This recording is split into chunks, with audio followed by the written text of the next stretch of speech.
नमस्कार दोस्तों, मैं उपेंद्र चौधरी, लेखक एवं प्रवक्ता राठ पब्लिकेशन जयपुर से आपका स्वागत करता हूं। रेट तैयारी करने वाले सभी साथियों से मैं अनुग्रह करूंगा कि आप सीटेट साइकोलॉजी के पेपर के हल को अवश्य देखें, क्योंकि ये पेपर आपकी परीक्षा में बहुत ज़्यादा मदद करेंगे। रेट साइकोलॉजी पूर्व पेपरों का पैटर्न देखेंगे तो उनमें सीधे सीधे प्रश्न ना आकर इसी तरीके से सीटेट के पैटर्न पर ही आते हैं, जो कि हम प्रश्न देखकर चारों विकल्पों पर सोच विचार करके ही हल कर पाते हैं। तो हम शुरू करते हैं। रेट की सीरीज़ में हमने सीटेट लेवल फर्स्ट के पेपर हल कर लिए। लेवल सेकंड का जो पिछला वीडियो था उसमें हमने प्रश्न नंबर 1 से 10 तक हल किए थे। अब बिना कुछ देर किए हुए दोस्तों शुरू करते हैं प्रश्न नंबर 11 से। तो देखिए किस तरीके के प्रश्न हैं और हमें उनको किस तरीके से हल करना है। प्रश्न नंबर 11, किस मनोवैज्ञानिक के अनुसार बच्चों के संज्ञानात्मक विकास में सांस्कृतिक उपकरण एक महत्वपूर्ण भूमिका निभाते हैं? तो इससे पूर्व भी दोस्तों हमने प्रश्न किए थे, उसमें बात आई थी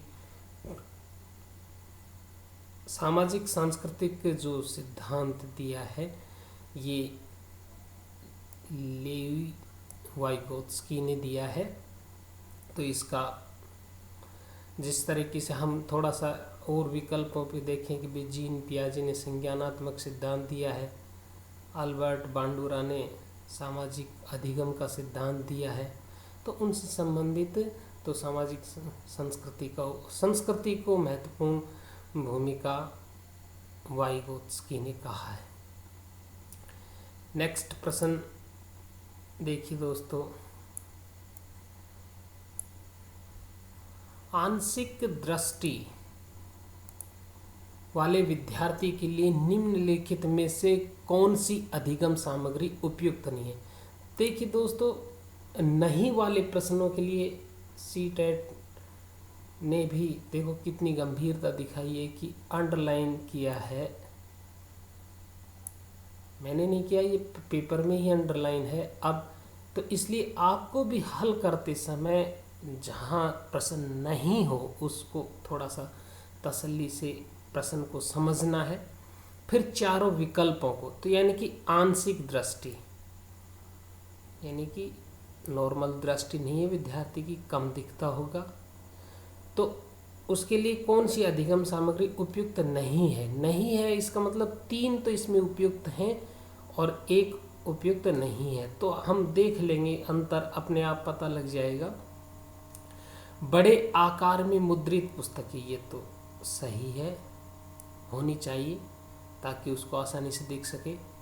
त्रिविमीय नक्शे और चार्ट जो त्रिआयामी ऊंचाई, लंबाई, चौड़ाई को दर्शाती हो, तो ये भी सही है, जिससे बच्चा उसको छूकर देखकर महसूस कर सकता है। बोलती हुई पुस्तकें और स्पर्शीय सूचना पट, तो ये भी उसके लिए सही होगा। और छोटी मुद्रित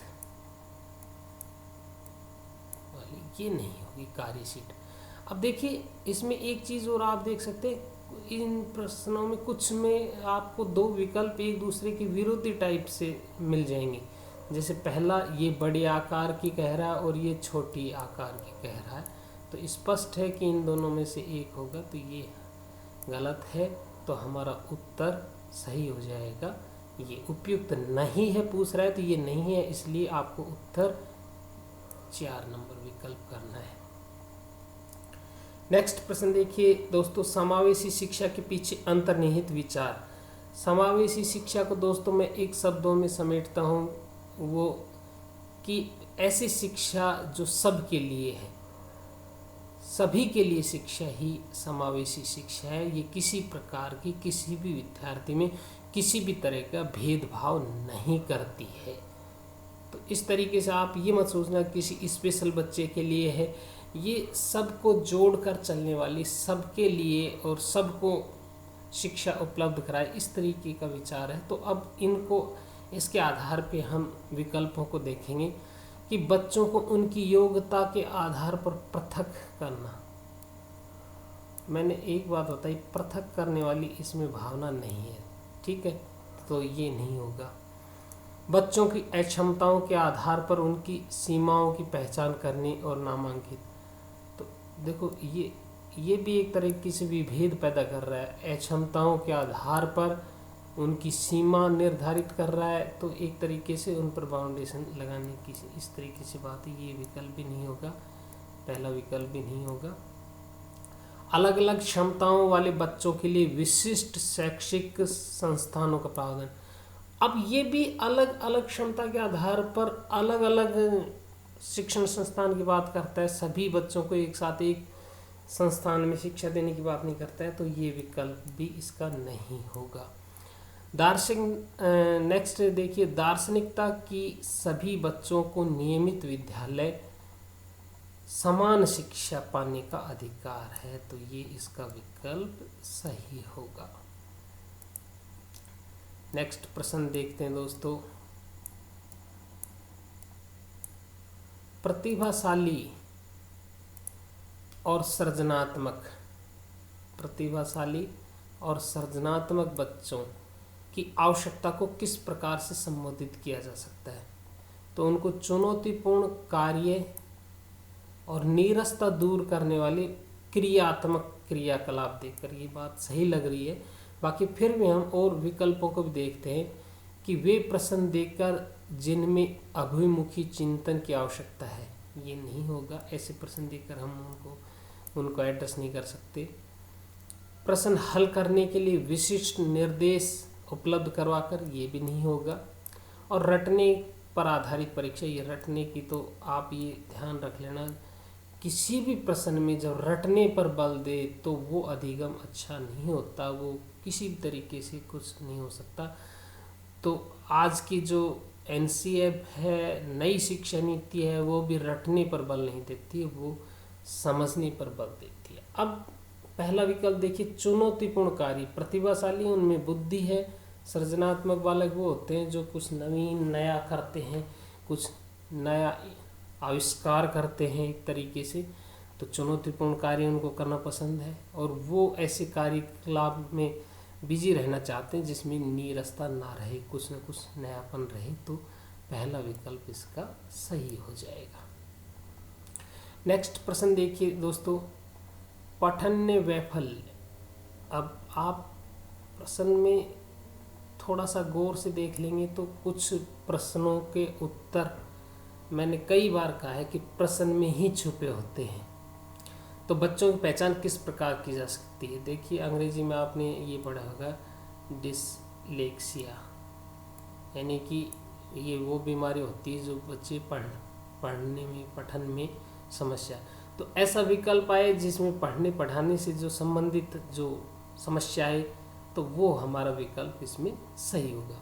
तो उनके सामाजिक और सांस्कृतिक संदर्भ को जानकर पूर्ण शारीरिक स्वास्थ्य परीक्षण के द्वारा उनके पढ़ने लिखने की कौशल, देखो ये पढ़ने का आ गया, इसमें आया है। और देख लेते हैं विकल्प, उनकी जटिल उच्च स्तरीय समस्याओं को हल करने की क्षमता का आकलन करके। तो आप समझ गए इसका उत्तर क्या होगा, ये होगा। इस तरीके से कुछ प्रश्न हमें अपना उत्तर स्वयं बताते हैं, थोड़ा सा हमें धैर्यपूर्वक उन प्रश्नों को पढ़ने की आवश्यकता है। देखिए, फिर नहीं वाला प्रश्न आ गया है, अब इसको भी हमें ध्यानपूर्वक पढ़ना है। और फिर इसको, प्रतिकूल परिस्थितियों, वंचित पृष्ठभूमि, यानी कि पिछड़े हुए हैं बालक हैं, अधिगमकर्ताओं को संबोधन करने के लिए निम्न में से कौन सी पद्धति प्रभावशाली नहीं है? तो यानी कि 3 तो इसमें प्रभावशाली हैं, जो उनसे कुछ अलग लगे वो नहीं। पहला देखिए, अधिगमकर्ता से बातचीत करके उनकी आवश्यकता हो और उनके सम्मुख आई चुनौतियों को समझना, तो ये बात ठीक है, प्रभावशाली होगी ये। तो दूसरा विकल्प देखिए, अधिगमकर्ताओं को विद्यालय के बाहर ट्यूशन पढ़ाने के लिए कहना, जिससे कि अध्यापक को अधिक ध्यान न देना पड़े। एक तरीके से ये नेगेटिव बात है, नकारात्मक बात है। आप एक चीज़ और ध्यान रखना, कभी भी साइकोलॉजी में प्रश्न जो हल करें, टीचर की सोच नकारात्मक नहीं होनी चाहिए, हमेशा पॉजिटिव होनी चाहिए। दूसरी बात, ये ट्यूशन की बात है। ट्यूशन दोस्तों एक अधिनियम बना है RTE 2009।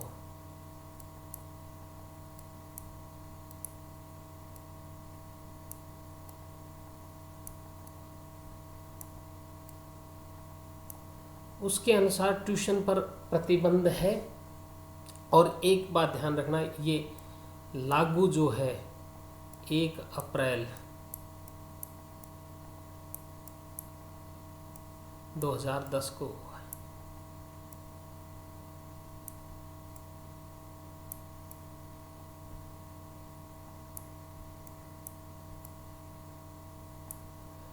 तो इसके अनुसार ट्यूशन भी नहीं कर सकता, और ये नेगेटिव बात है, तो ये गलत हो गई।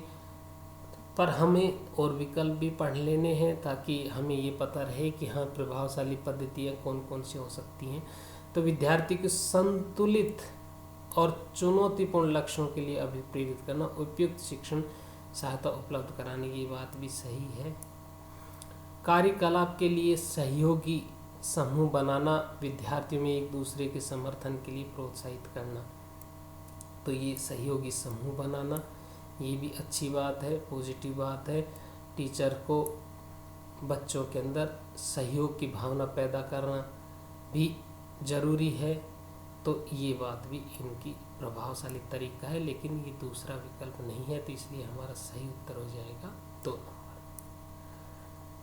नेक्स्ट प्रश्न देखिए, बच्चों के अधिगम में शारीरिक स्वास्थ्य और सामयिक अवस्था रिक्त स्थान का कोई प्रभाव नहीं होता। ये बात तो गलत है। जैसे हमने खूब कहावत भी सुनी होंगी कि भी स्वस्थ शरीर में ही स्वस्थ मस्तिष्क का निवास करता है। अगर शारीरिक रूप से बच्चा स्वस्थ होगा तो अधिगम अधिक होगा, सामयिक रूप से संतुलित होगा तो अधिगम अधिक होगा, तो प्रभाव तो पड़ता है। तो ये विकल्प गलत है। कि आप देखिए नेक्स्ट ऑप्शन है कि एक महत्वपूर्ण भूमिका होती है। हाँ, महत्वपूर्ण भूमिका तो होती है, शारीरिक स्वास्थ्य की और सामयिक अवस्था की महत्वपूर्ण भूमिका होती है। का कोई आपसे संबंध नहीं होता, ये विकल्प भी गलत है और ये विकल्प भी गलत है। भूमिका नगण्य भी नहीं होती। तो इस प्रकार हमारा उत्तर 2 नंबर हो जाएगा। नेक्स्ट प्रश्न देखिए दोस्तों, कक्षा के अर्थपूर्ण अधिगम को प्रोत्साहित करने के लिए अध्यापिका को विद्यार्थी की सहायता करनी चाहिए। सहायता तो करनी चाहिए टीचर को, ये तो बात सही है कि वे अपनी मनोभाव और अभिप्रेरणों को सुव्यवस्थित कर पाए। तो ये बात तो अर्थपूर्ण अधिगम के लिए ठीक है, बच्चे की मदद करनी चाहिए। विद्यार्थी को उनके प्रदर्शन के आधार पर वर्गीकृत और नामांकित करके उनकी योग्यता आधारित मैंने समावेशी शिक्षा में भी जो प्रश्न आया उसमें बात आई कि टीचर को इस तरीके से डिफरेंस पैदा नहीं करना चाहिए, बांटना नहीं चाहिए। तो ये कोई अर्थपूर्ण अधिगम के लिए इस तरीके का बात सही नहीं। विद्यार्थियों में संवाद परिचर्चा को प्रोत्साहित करना चाहिए, जिससे वे बहुपरिप्रेक्ष्य सशक्त हों। तो ये बात सही है। देखिए, बात हम बार बार कर चुके हैं कि आधुनिक जो शिक्षा है वो बाल केंद्रित शिक्षा है। बाल के केंद्रित शिक्षा में बच्चों को ज़्यादा से ज़्यादा सक्रिय किया जाता है। तो विद्यार्थी संवाद कर रहा है, परिचर्चा कर रहा है, तो विद्यार्थी ज़्यादा से ज़्यादा सक्रिय हो रहा है और वो प्रोत्साहित होकर अपने अनेक पक्षों का विकास कर रहा है। तो ये बात सही है। कक्षा में विविधता की उपेक्षा करके शिक्षण की मानक विधि को अपनाना चाहिए। तो ये बात भी गलत है। समावेशी शिक्षा कक्षा में विभिन्नता का जश्न मनाती है और व्यक्तिगत विभिन्नता को एक बाधा न मानकर एक अवसर के रूप में देखती है। तो कभी भी एक आदर्श अध्यापक को कक्षा में जो विविधता है उसका उपयोग करके उसको अपनी टीचिंग को बेहतर बनाने में उसका प्रयोग करना चाहिए और कक्षा की विविधता की उपेक्षा कभी भी नहीं करनी चाहिए। तो इस प्रकार से अब हम देखेंगे 1 और 3 सही हैं, तो इसमें विकल्प पहला सही हो जाएगा। नेक्स्ट प्रश्न देखिए दोस्तों,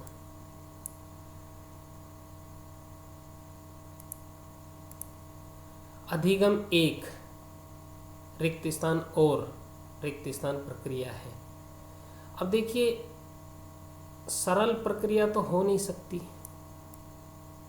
अधिगम एक सरल प्रक्रिया नहीं, जटिल प्रक्रिया तो है, ये बात क्लियर होगी। 2 विकल्प बच गए और इसमें है सक्रिय और इसमें है निष्क्रिय, ये दोनों एक दूसरे के विरोधी हैं। और आपको पता है अधिगम जब बालक सक्रिय होगा, जब विद्यार्थी सक्रिय रूप से भाग लेगा तभी अधिगम प्रभावी होगा। तो निष्क्रिय रहकर तो कभी भी अधिगम नहीं हो सकता, इसलिए पहला विकल्प इसका सही है। नेक्स्ट प्रश्न का अपनी कक्षा में अर्थपूर्ण अधिगम को सुसाध्य बनाने के लिए अध्यापिका को अपनी कक्षा में सामाजिक, सांस्कृतिक, धार्मिक, भाषी विविधता को टालना नहीं चाहिए, बिल्कुल भी ये तो टालना नहीं चाहिए, उपेक्षित भी नहीं करना चाहिए और अनदेखा भी नहीं करना चाहिए और समझना चाहिए, ये विकल्प इसका सही हो जाएगा। तो ठीक है दोस्तों, इसी प्रकार आप तैयारी करते रहिए और डेली हम आपके लिए 10 प्रश्न हल करके लाते रहेंगे। नेक्स्ट वीडियो में हम प्रश्न नंबर 21 से लेकर 30 तक के प्रश्नों को हल करेंगे। देखते रहिए दोस्तों, हमारे साथ बने रहिए, चैनल को शेयर करते रहिए और सब्सक्राइब करते रहिए। धन्यवाद दोस्तों।